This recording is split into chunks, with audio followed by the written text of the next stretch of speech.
Bonsoir et bienvenue dans Perspective. Perspective d'aujourd'hui s'annonce plus ou moins agitée parce que l'actualité l'est également. L'actualité, c'est quoi? C'est surtout la perspective électorale.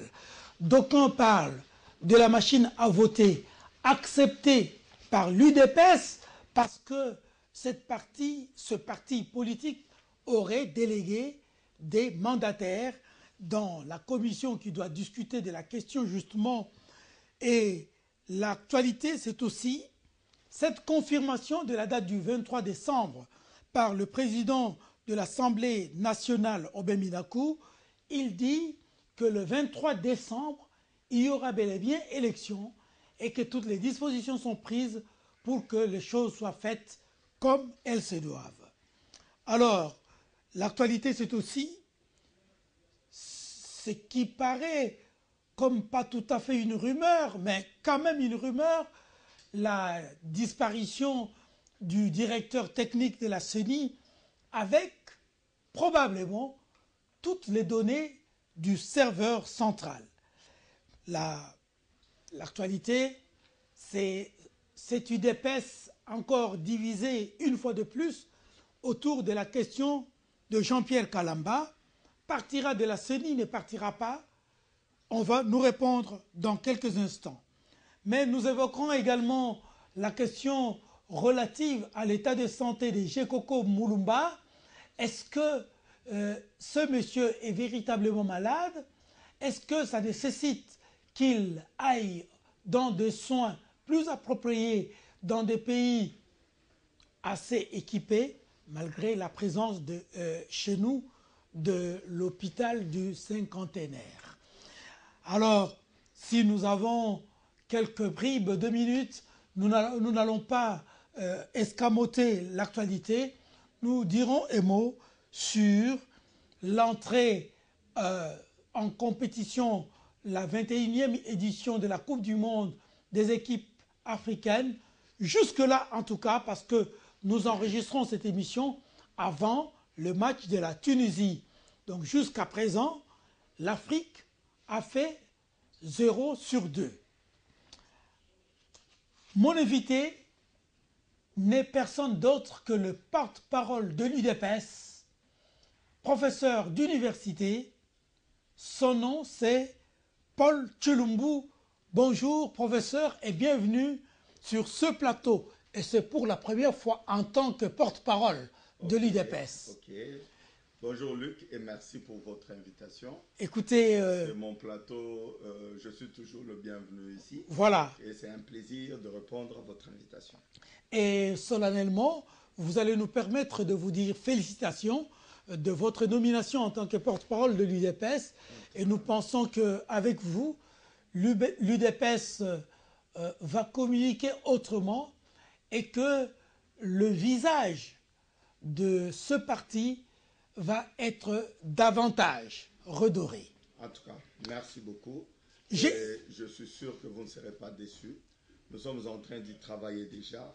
Et je crois que ce soit les combattants ou tous les Congolais seront contents du travail que nous allons abattre pour notre parti et notre pays. Alors, je l'ai annoncé tout à l'heure que l'UDPS, c'est ce parti des paradoxes. Du moins, la rue, à l'instant même, et même certaines télévisions, annoncent que Félix Tshisekedi a accepté finalement la machine à voter.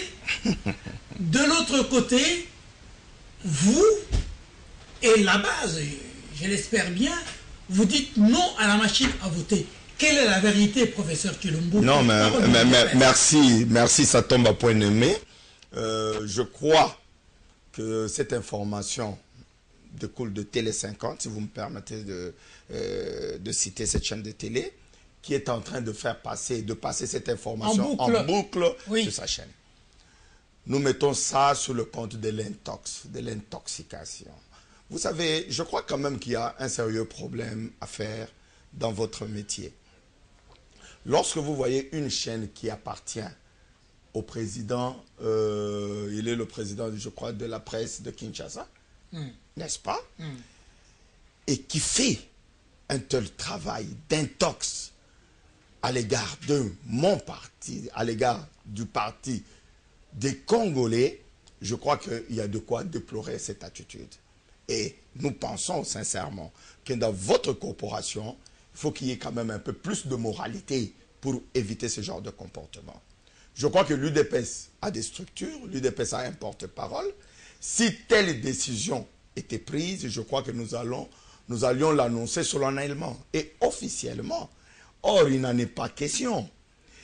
Cette chaîne de télé veut justement mettre la confusion dans la tête des Congolais du fait que l'UDPS ait désigné les mandataires à la CENI, c'est qui a été fait d'ailleurs par tous les partis politiques, et faire cet enjambé, dire que le fait qu'on ait désigné des mandataires, ça veut dire que nous avons accepté la machine à voter. Je crois quand même qu'il y a de quoi rougir. Donc je crois qu'il faut quand même, à la limite de la moralité, il faut une certaine éthique dans votre profession. Vous dites avoir fait preuve de la démocratie en envoyant vos mandataires à ces débats-là avec la CENI. Non, mais l'UDPS a opté pour aller aux élections. Donc l'UDPS n'a jamais dit qu'il ne participera pas aux élections, non. Et pour aller à ces élections, il faut qu'il y ait des gens mandatés pour déposer les dossiers des candidats de l'UDPS à la CENI. Et c'est ce que le président Félix-Antoine Tshisekedi a fait en désignant Maître Jacques Chabani, Maître Crispin Mukendi comme des mandataires officiels de l'UDPS. Donc ça n'a rien à voir avec la machine à voter, ça n'a rien à voir avec des millions d'effectifs qu'il y a dans le fichier électoral. Donc on pourra en parler. Donc je crois que c'est de la tricherie. Justement, à l'issue de ces pourparlers, est-ce qu'on peut entrevoir une flexibilité de la part de l'UDPS par rapport justement à la machine à voter? Non, le problème de la machine à voter, l'UDPS, ce n'est pas d'ailleurs la question de l'UDPS, mais c'est la question de toute l'opposition ainsi que le peuple congolais tout entier. Nous voulons des élections crédibles. Lorsque vous amenez une machine qui est d'ailleurs rejetée par la Corée, pays fabricateur, on vous dit que faites attention.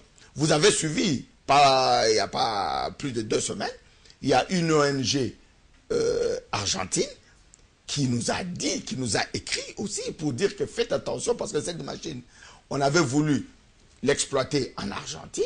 Et l'Argentine en fin de compte, a rejeté cette machine parce qu'elle n'offre pas de garantie des élections crédibles et transparentes. Et alors, de l'autre côté, si nous disons que nous ne voulons pas de cette machine, je crois que c'est légitime. Et je crois aussi que le peuple congolais n'en veut pas. Alors, Maître Paul Tshilombo. Professeur. Oui. Professeur, oui. Je vous en prie. Paul Tshilombo, vu cette réalité, vu ce contexte, croyez-vous véritablement en la tenue des élections paisibles? Mais cela ne dépend pas de nous, cela dépend du régime de M. Kabila. Comment vous lisez ce contexte justement? Oui, mais justement, M. Kabila fait tout pour énerver les Congolais. Non seulement qu'il n'a pas voulu quitter le pouvoir en décembre 2016, nous avons été à la Senco, nous avons signé des accords qu'il n'a pas respectés. Maintenant, nous sommes en 2018 et comme subterfuge qu'il trouve, il nous amène encore une machine qui est contestée non seulement par l'opposition, mais par la majeure partie de notre population. Donc, si trouble il y aura, il faut mettre ça sur le compte du régime Kabila. Alors, donc, nous sommes de bonne foi, nous avons fait preuve de beaucoup de patience, mais il ne faut pas que ce régime en abuse. Alors, comme vous parlez justement de Kabila, il devra s'adresser au Congrès très prochainement. Vous pensez qu'il peut dire quoi aux Congolais? Bon, malheureusement, je ne lis pas dans la boule de cristal. D'habitude, il nous a habitués avec des surprises désagréables. En tout cas, moi, je n'attends rien.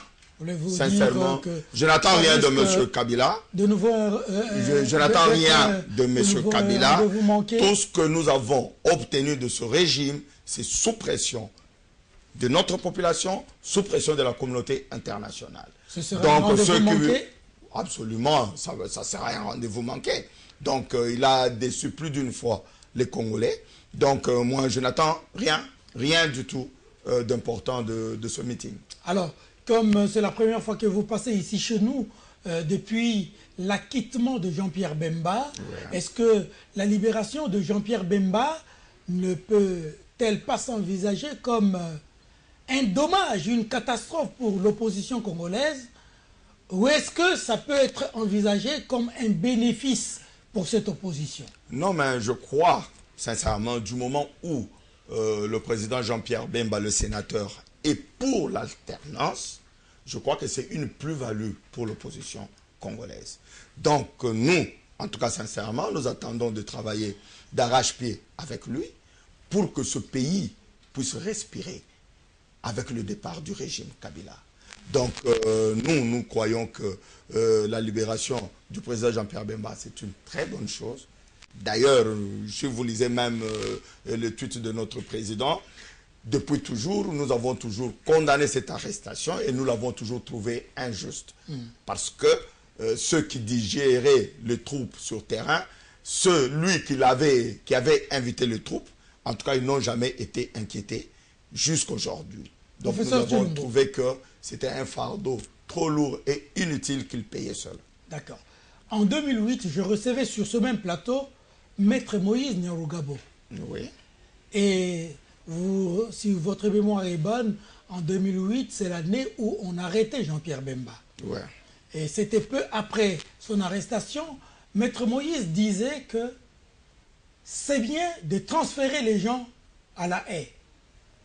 Mais viendra un moment où les transférants deviendront les transférés et où les transférés deviendront les transférants. Est-ce que vous partagez aujourd'hui cette analyse-là?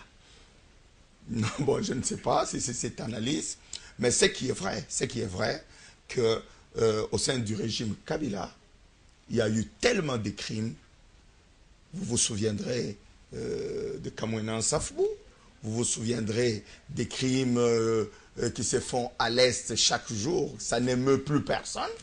Chaque jour, vous vous réveillez un matin, 40 morts, 70 morts, 60 morts. Ce sont des familles entières détruites. Vous vous souviendrez des crimes de Gédéon Kyungu au Katanga. Donc je crois que ce régime, il y a beaucoup de gens en principe qui devaient y répondre devant les tribunaux internationaux. Bon, si ce sont ceux qui étaient transférés hier qui vont transférer les autres aujourd'hui, bon, seul Dieu sait, pourvu qu'ils aient le pouvoir de le faire. Alors, vous avez suivi également la mort tragique de cet activiste de droits de l'homme dans l'Est de la République démocratique du Congo au prénom de Luc, comme moi-même. Comment avez-vous analysé cet événement? Non, mais c'est une triste nouvelle. Moi, personnellement, ça m'avait beaucoup affecté. Un jeune homme d'une trentaine d'années. Tout à fait. Calciné dans sa maison. Et vous savez bien, d'ailleurs, je trouvais déjà le gouverneur Julien Paluku qui prétextait déjà qu'il y avait beaucoup d'incendies qui se faisaient dans cette région-là. Mais je crois que c'est quand même grave. C'est quand même grave pour un régime qui est totalement incapable de sécuriser sa propre population, qui, d'aucuns peuvent même penser que ce régime est complice de tout le meurtre que connaît notre pays. Donc je pense, paix à son âme, que Luc ne méritait pas ça. Autant que beaucoup de jeunes, que nous déplorons la mort de Rossi Mukendi, nous déplorons la mort de plusieurs d'entre eux. Il y en a encore qui sont en prison injustement. Je dénonce par la même occasion Maître Eva Kwete qui est en prison aujourd'hui. On ne sait même pas ce qu'il a fait. Il y a les Carbone Béni, il y a les Jekobea qui sont en dolo, il y a les Lukusa, les Christians Lukusa qui sont détenus à la nerf. Donc c'est un pays, comme disait Moussengo, franchement, médiocre. Non seulement des médiocres, mais c'est un régime, franchement, qui est là pour faire souffrir son propre peuple. Donc, avec le régime de Kabila, il n'y a pas de sourire pour le Congolais, à part nos bourreaux qui se réjouissent de nos malheurs. Alors, le président de l'Assemblée nationale a dit pas plus tard hier que la date du 23 décembre sera respectée et les Congolais devront aller élire toutes les élections, je ne cite pas, entre autres, leur nouveau président.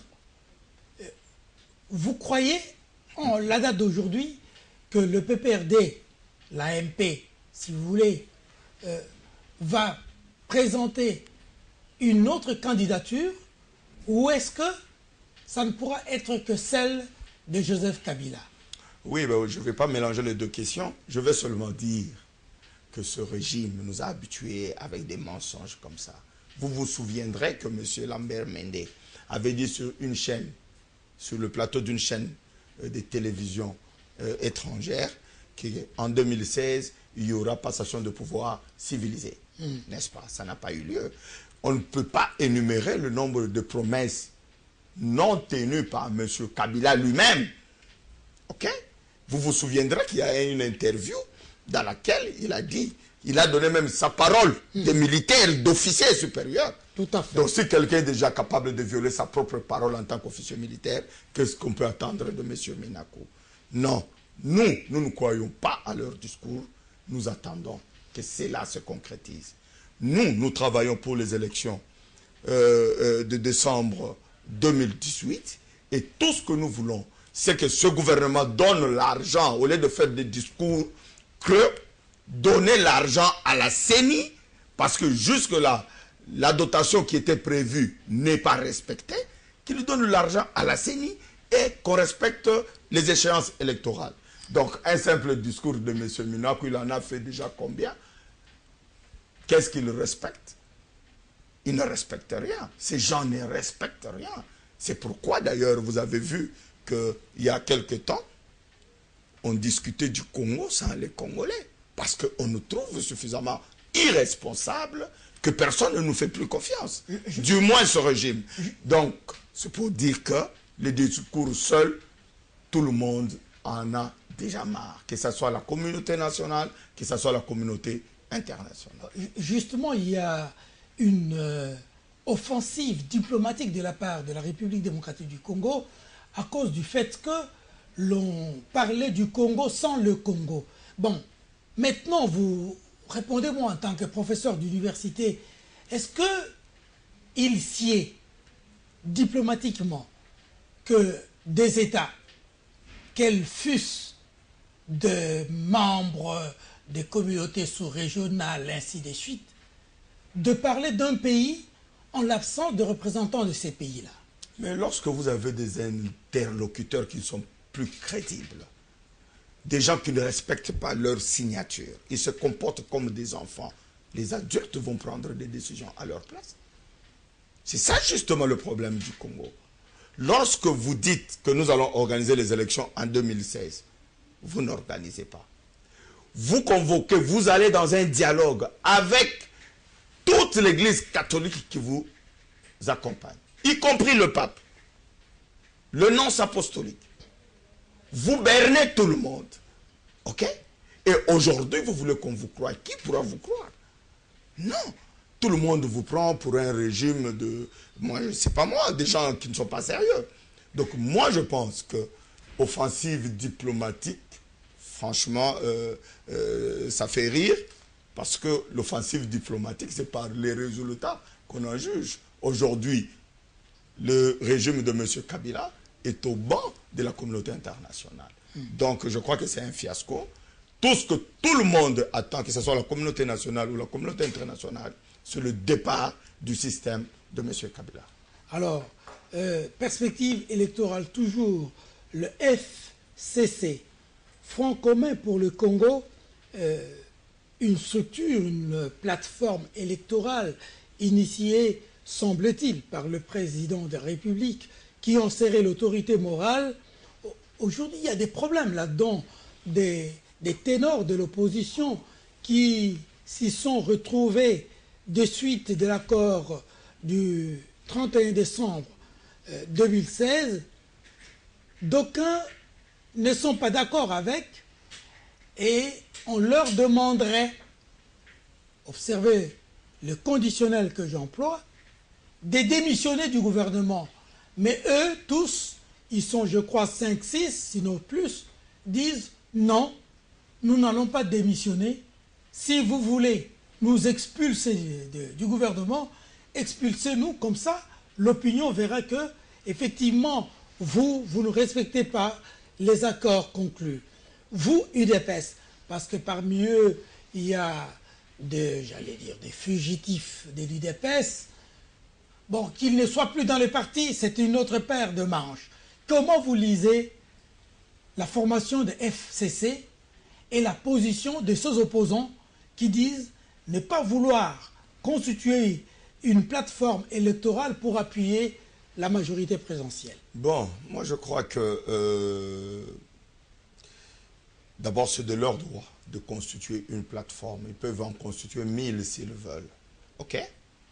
Mais maintenant, les cris de détresse des opposants qui sont au gouvernement, je crois que, comme on dit, lorsque vous voulez manger avec les diables, il faut avoir des fourchettes longues. Sinon, il vous prend le bras. Ah, voilà.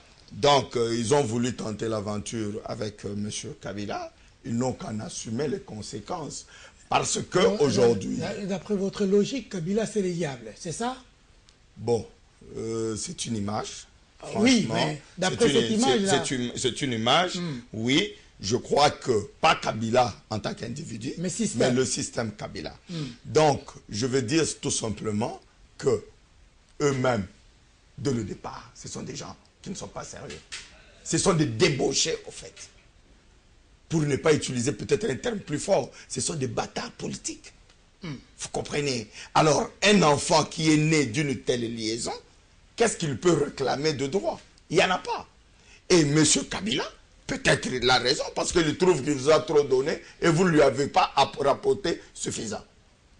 Et ce qu'il faut faire remarquer aussi, regardez un peu dans ce gouvernement, c'est pratiquement tout l'Équateur qui est là-bas. Et M. Kabila, je crois qu'il était informé de la libération de Jean-Pierre Bemba. Il s'est dit sûrement que si je laisse ces messieurs de l'Équateur ici, ils vont finir par me fuir. D'où il faut les obliger d'entrer dans ma plateforme FCC. Vous comprenez? Bon, et puis qu'ils croyaient prendre, je pense que ça, ce sont leurs aventures qui n'intéressent même pas les Congolais, parce que ça ne résout aucun problème des Congolais. Ce sont les gens qui sont à la mangeoire, là pour s'empiffrer et au détriment de tout un peuple. Je crois que ces débats-là, franchement, n'intéressent pas les Congolais. Les Congolais attendent les élections parce qu'ils veulent demain avoir de l'emploi, ils veulent avoir un logis, ils veulent être et se prendre en charge les soins médicaux décents.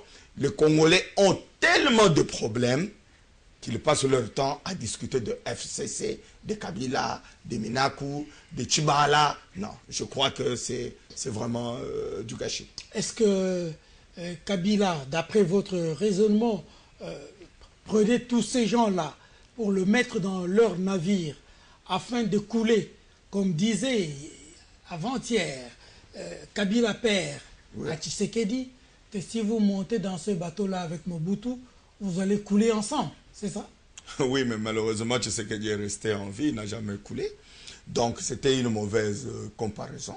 Parce que Tshisekedi, il savait ce qu'il faisait. Non, et il n'avait pas un intérêt. Quand Kabila a pris il n'avait pas un intérêt. Oui, mais ça nous a amené où aujourd'hui, le problème de Tshisekedi ne se battait jamais pour un pouvoir personnel.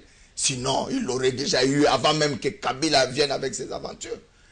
Tshisekedi se battait pour des valeurs. Tshisekedi se battait pour tout un peuple. Ce n'était pas pour des petits besoins pécuniaires ou mesquins qui le concernaient lui. Donc, Tshisekedi, c'était un homme de valeurs, un homme de principe. Alors, il ne se battait pas pour venir avoir des contrats miniers, avoir des milliards de dollars dans les paradis fiscaux. Il est mort, il n'en a jamais eu. Ok? Donc Tshisekedi, c'est quelqu'un qui se battait pour son peuple et pour des valeurs. Alors, revenons dans le contexte actuel. Donc, ces gens qui forment le FCC, pour vous, aujourd'hui, vont devoir couler avec l'initiateur de FCC et tous ceux qui seront dedans. Absolument, il les tient au cou. Il s'est dit, je ne coulerai pas seul. S'il faut que je coule, monsieur, vous avez mangé à ma table, on va couler ensemble. Soit vous êtes avec moi... C'est la table de la République ou c'est la table de l'individu? Oui, mais ils s'en ont approprié. La République, qu'est-ce que toi et moi, Luc, nous gagnons de cette République? Qu'est-ce que nos enfants gagnent? Quoi? Les policiers, ils gagnent quoi de cette République? Les enseignants, ils gagnent quoi? C'est une affaire privée. Ils ont privatisé l'État pour justement le spolier et vraiment se comporter en véritable prédateur face à leurs propres concitoyens. Donc, cette table-là, c'est la mangeoire de la corruption et de la prédation. Alors, ils y sont autour, en train de s'empiffrer au détriment de notre peuple, qu'ils continuent, mais le jour viendra, le jugement du peuple n'est pas très loin. Ben, aujourd'hui, puisqu'on parlait de la machine à voter, on est en train de dire que le directeur technique de la CENI est parti après avoir copié toutes les données de la machine, pardon, toutes les données du fichier électoral, toutes les informations relatives aux élections. Est-ce que c'est une bonne nouvelle pour vous? Ce n'est ni bonne ni mauvaise, mais c'est un signe annonciateur. Lequel? Je crois qu'avant le 23 décembre, nous aurons beaucoup de surprises. Je suis sûr et reste convaincu qu'à la CENI, il n'y a pas seulement des kabylistes, mais à la CENI, il y a aussi des compatriotes consciencieux qui ont l'amour de leur patrie, qui ont l'amour de leur pays. Oui, mais ça, tout le monde le sait. Oui, c'est ce que je dis. Alors, si je n'ai pas suffisamment d'informations sur ces compatriotes, mais si d'aventure ce compatriote, il s'est remis en cause par rapport à la pression qu'il subissait de la majorité présidentielle ou du nouveau FCC pour la tricherie ou implémenter la tricherie dans la machine à voter, je crois que s'il est parti, c'est une bonne chose et je suis sûr qu'il y aura des révélations qui vont suivre. Et dans les jours à venir, il y aura des révélations et comme d'habitude, ils vont essayer de minimiser ou de l'accuser d'avoir recruté des mercenaires ou quoi encore, je ne sais pas. Oui, vous êtes quand même porte-parole d'un grand parti politique. Vous devez avoir, ne fût-ce que des bribes d'informations, sinon de rumeurs, parce qu'on dit que dans la rumeur, il y a toujours un fond de vérité. Voilà. Ce compatriote s'est réparti dans quel pays? Bon, on parle qu'il est à Nairobi en partance pour les États-Unis. Donc, ça reste à être confirmé. Alors, qu'est-ce qu'il ferait aux États-Unis une fois arrivé? Ah oui, là, maintenant, on est dans la spéculation. Oui, sincèrement, je ne vais pas spéculer parce que, vu les responsabilités que j'assume au sein de mon parti, je ne peux pas me lancer dans une telle aventure. Je sais seulement que ce compatriote serait, semble-t-il, à Nairobi en partance pour les États-Unis d'Amérique. Attendons voir qu'est-ce qu'il va déclarer. Qu'est-ce qu'il va révéler par rapport à tout ce qui se passe à la CENI? Alors, une fois de plus, j'annonce aux compatriotes, aux fidèles téléspectateurs, téléspectatrices de ce magazine Perspective, que le directeur technique de la CENI se serait évadé avec toutes les données du serveur central. On l'a cherché partout, Kinshasa, on ne l'a pas vu. Aux dernières nouvelles, effectivement, comme le dit le professeur Chilumbu, il serait à Nairobi, au Kenya, pour, entre autres, les États-Unis d'Amérique ou un autre pays de même tendance. Alors, professeur, il y a cette question de la machine à voter, d'après l'allure que prend M. Nanga, puisque avant-hier, il était sur la voie de l'Amérique, je ne sais pas si vous l'avez suivi, en train de démontrer la validité et la viabilité, pourquoi pas la pertinence de la machine à voter dans le processus électoral actuel. Vous êtes pour parler avec la CENI. Si la CENI disait, comme l'a déjà dit Nanga, sans machine à voter, pas d'élection, qu'est-ce qu'on ferait? Non, mais je suis convaincu, je reste convaincu que cette machine risquerait d'emporter Nanga et tout leur système. Je crois quand même que M. Nanga, les élections qu'il organise, il n'organise pas ces élections pour sa famille ou sa belle famille. Il organise ces élections pour les Congolais. Du moment où les Congolais disent qu'ils ne veulent pas de cette machine, pourquoi s'entêter? Et c'est ça qui augmente même les suspicions.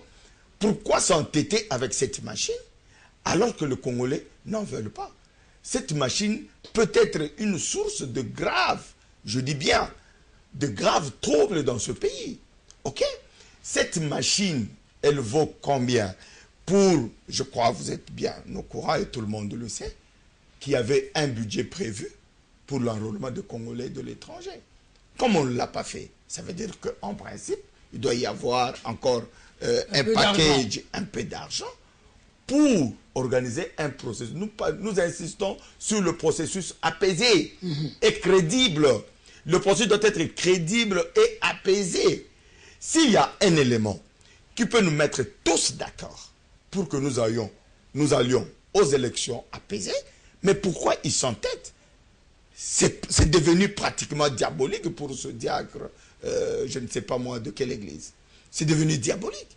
Pourquoi ils continuent à s'entêter alors que tous les partis politiques de l'opposition disent qu'ils n'en veulent pas? La majorité de notre peuple sait que cette machine a été conçue pour tricher. Et alors, pourquoi ils s'entêtent? Ça veut dire que derrière cette machine, ils cachent quelque chose, sinon la tricherie. Et tout le monde, d'ailleurs, vous avez suivi l'audio lorsque M. Henri Mova était encore secrétaire général du PPRD, l'audio qui avait fuité sur cette machine. Donc c'est une histoire justement conçue pour accorder la majorité à cette Kabylie qui est en train de partir. Donc nous disons que M. Nanga, il n'est pas tard pour écouter la voix de la raison et d'enlever cette machine. Nous n'avons plus assez de partis politiques avec le seuil qu'ils ont mis. La plupart des partis politiques sont obligés de faire des regroupements. Il n'y aura pas de candidats indépendants, en tout cas pas assez, du moins peut-être pour les circonscriptions à un siège. Mais alors, pourquoi s'entêter? On peut avoir des bulletins, des petits bulletins de vote, pas des journaux, parce qu'il n'y aura pas 600 partis politiques qu'il faut aligner. On va aligner des regroupements, et des regroupements auront peut-être 30, 40, 50 partis. Donc vous aurez peut-être, je ne sais pas moi, 20 regroupements qui vont aux élections, et c'est compliqué pour faire des bulletins pour ça. Donc je crois que M. Nanga a une responsabilité lourde devant l'histoire de ce pays, et s'il s'entête, je crois qu'il y répondra un jour. Alors, vous avez parlé de Congolais de l'étranger. Oui. Le glissement, accepter cet qualificatif que nous venons de passer de 2016, nous sommes en 2018, c'était dû, entre autres, à l'enrôlement de Congolais de l'étranger. Maintenant, la CENI dit c'est impossible de les enrôler. Comment vous envisagez les élections sans Congolais de l'étranger? Ce n'est pas nous qui envisageons, c'est la CENI qui organise, mais c'est triste, et même, voire même c'est cruel pour ces compatriotes qui ont le même droit que nous. Je dis, tout ça, ce sont des manœuvres de la Kabylie. Ils n'arrêtent pas de trouver des subterfuges pour ne pas organiser les élections. Ils nous ont dit ici qu'ils retardaient, ils nous ont dit ici, ils ont affirmé, j'ai suivi même M. Kalamba, qui disait que la CENI va faire l'enrôlement des Congolais de l'étranger. Et tout d'un coup, ils retournent au Kazakh et disent que oh, c'est pas possible. Bon, écoute, ça relève de l'irresponsabilité tout simplement. Je crois qu'un pays qui se respecte ne peut pas faire ça. Alors vous, dans la perspective électorale, vous pourriez vous mettre avec quel autre grand regroupement? Vous, UDPS. Non, mais ça ne se décrète pas comme ça sur un plateau de télévision. Oui, mais donc, vous devez avoir... ce sont des choses, non, mais ce sont des choses qui se négocient. Nous sommes en pourparlers avec toutes les grandes formations politiques. Nous sommes en pourparlers avec l'ensemble, le MLC, l'UNC, etc. Donc nous pensons sincèrement que nous avons de notre côté la volonté, ok, de réunir toutes les forces qui croient au changement, toutes les forces de l'alternance, justement pour mutualiser nos efforts afin de mettre hors d'état de nuire ce régime. Mais cela aussi ne devait pas devenir, comme on voit maintenant, on aura 50, 60 candidats présidents de la République pour venir négocier sa candidature en échange de quoi que ce soit. Nous pensons qu'il n'en sera pas question. Donc, les forces politiques représentatives les plus représentatives de ce pays sont connues. Nous allons et nous sommes en train de discuter avec toutes ces forces politiques et nous allons nous mettre ensemble justement pour obtenir l'alternance que désire ardemment notre population. Il y a plus ou moins 2 semaines, vous particulièrement en tant que porte-parole de l'UDPS, vous avez tenu une conférence de presse à votre... au temple de la démocratie, comme on l'appelle. Vous appelez ça temple de la démocratie. Voilà. Vous avez dû tricher M. Minako qui appelait l'Assemblée nationale temple de la démocratie. Est-ce que M. Minako, d'abord, c'est un démocrate? Oui. Il n'est pas démocrate, Minako.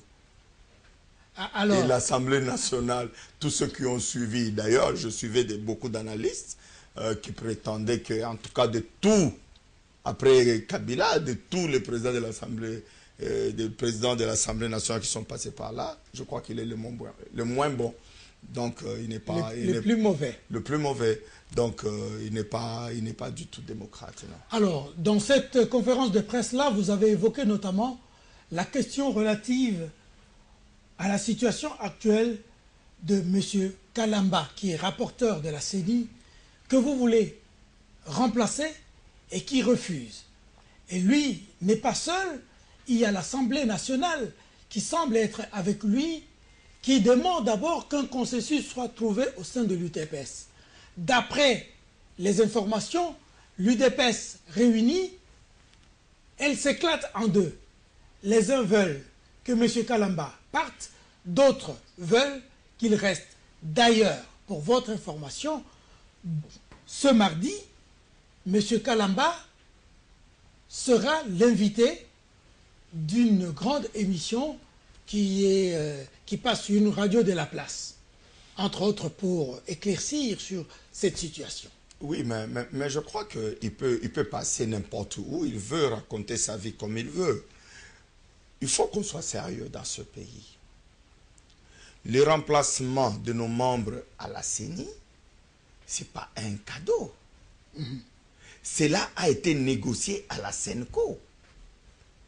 Si vous lisez l'accord global et inclusif, il est stipulé clairement que chaque parti politique qui avait un représentant à la CENI, il peut soit le maintenir, soit le remplacer.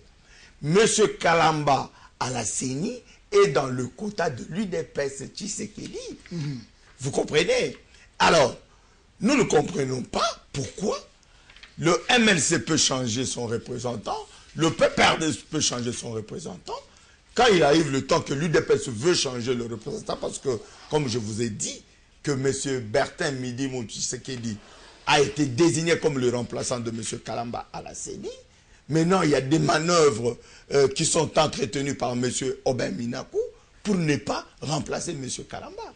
Donc, ce régime... Mais est-ce que ce n'est pas par déficit de consensus au sein de l'UDPS même? Oui, mais est-ce qu'il est dit qu'il devait y avoir un consensus entre qui? C'est le parti qui désigne. Oui, mais le parti, c'est le personne parti. morale. Oui, mais le parti. Physique, vous n'arrivez pas à vous mettre d'accord. Non, mais entre professeur. qui et qui? Entre qui et qui? C'est le parti qui désigne. Vous le plaît, pro et les anti-Kalamba. Je peux mieux expliquer. Lorsque vous faites partie d'un parti politique, vous êtes tenu à la discipline du parti.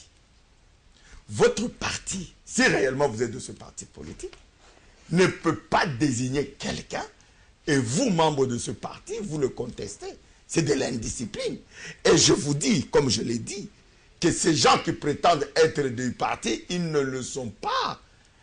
C'est un groupe de députés égarés qui sont manipulés par M. Minakou pour maintenir Kalamba. Et nous avons les informations selon lesquelles ces députés-là étaient en train de soutenir Kalamba parce qu'on leur a promis qu'ils seront repris sur les listes des élus de 2018.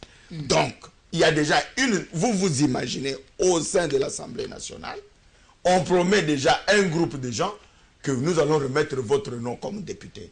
Et c'est l'acharnement de ces députés maintenant contre le candidat de l'UDPS. Mais je crois que nous avons tenu officiellement M. Minanko pour responsable et nous allons continuer à faire pression jusqu'à ce que M. Kalamba soit remplacé par le candidat de l'UDPS, que l'UDPS a désigné à la CENI. Au cas où il ne serait pas remplacé? Je crois qu'il sera. Non, au cas où il ne serait pas remplacé. Voilà, nous allons prendre nos responsabilités et le moment venu, on vous dira quoi. Vous avez également abordé la question de Gekoko Mulumba, qui est malade. Vous avez même dit qu'il pissait du sang. Et vous l'avez dit avec emphase. Quelle est sa situation aujourd'hui et quelle est votre position aujourd'hui, je crois, une semaine et demie après? Oui, mais la situation de Gekoko Mulumba n'a pas changé aussi longtemps qu'il n'a pas été transféré pour avoir des soins médicaux appropriés. Et comme je le dis, que Gekoko, c'est un Congolais avant tout. Pouvez-vous vous imaginer qu'un Congolais, même si le motif pour lequel il est condamné était vrai, mérite-t-il un tel traitement? Vous avez un compatriote qui pisse du sang, et cela se passe en direct dans les réseaux sociaux, il y a des vidéos. Vous verrez Gekoko Mulumba en caleçon blanc, avec du sang partout. On a vu Gekoko Mulumba dans les toilettes, je ne sais pas moi, de prison ou de Ngaliema, il vomissait du sang. Et ce compatriote, vous le maintenez en prison après l'avoir jugé et condamné sur un lit d'hôpital. Mais je crois que même la Gestapo n'a pas fait ça. C'est trop fort. C'est trop fort. Je ne pense même pas que le régime de Hitler avait fait ça. Donc, Gekoko, la situation qu'il est en train de vivre présentement, elle est totalement inhumaine. Oui, mais je dis, mais ça ressemble un peu à ça. Lorsque vous savez, vous avez déjà souffert, Luc, de l'insuffisance rénale. C'est une maladie, je vous dis, qui fait très mal. Les reins font très mal. Donc, tel qu'il est là, il est en train de se tordre de douleur à tout moment. Et vous, vous êtes là, dans vos salons UP, à l'aise, en train de regarder ce compatriote mourir en direct à la télé et sur les réseaux sociaux. C'est une situation que nous avons décriée et nous continuons à dénoncer cette situation qui est totalement inhumaine. Et je crois qu'il est temps aussi que toutes les organisations de droits de l'homme puissent s'accaparer de la situation de Gekoko Mulumba afin que ce compatriote soit transféré et qu'il soit soigné. Donc, ce n'est pas trop demander de sauver la vie d'un Congolais. Il n'a rien fait de mal. Alors, vous allez tirer une question parmi celles qui sont devant vous. Vous allez la lire, mais en attendant, vous allez nous parler un peu. J'espère que vous avez tapé sur les cuirs dans votre tendre enfance. Oui. Les pays africains sont entrés en jeu pour la 21e édition de la Coupe du Monde, mais jusqu'à présent, c'est une entrée un peu ratée. Je rappelle à nos téléspectateurs que nous enregistrons cette émission avant le match de la Tunisie. Ouais. Alors, quel avenir prévoyez-vous pour les équipes africaines dans cette édition de la Coupe du Monde? Oui, monsieur Luc. Vous tirez une question. Oui, je prends celle-là. Ok. Oui, monsieur Luc, je crois que le foot aujourd'hui, c'est un grand business. Un grand business qui demande beaucoup d'argent, qui demande des investissements sérieux. Je crois que de ce côté-là, nous, Africains, nous avons encore du travail à faire. Vu, peut-être, je ne sais pas comment est géré le football nigérian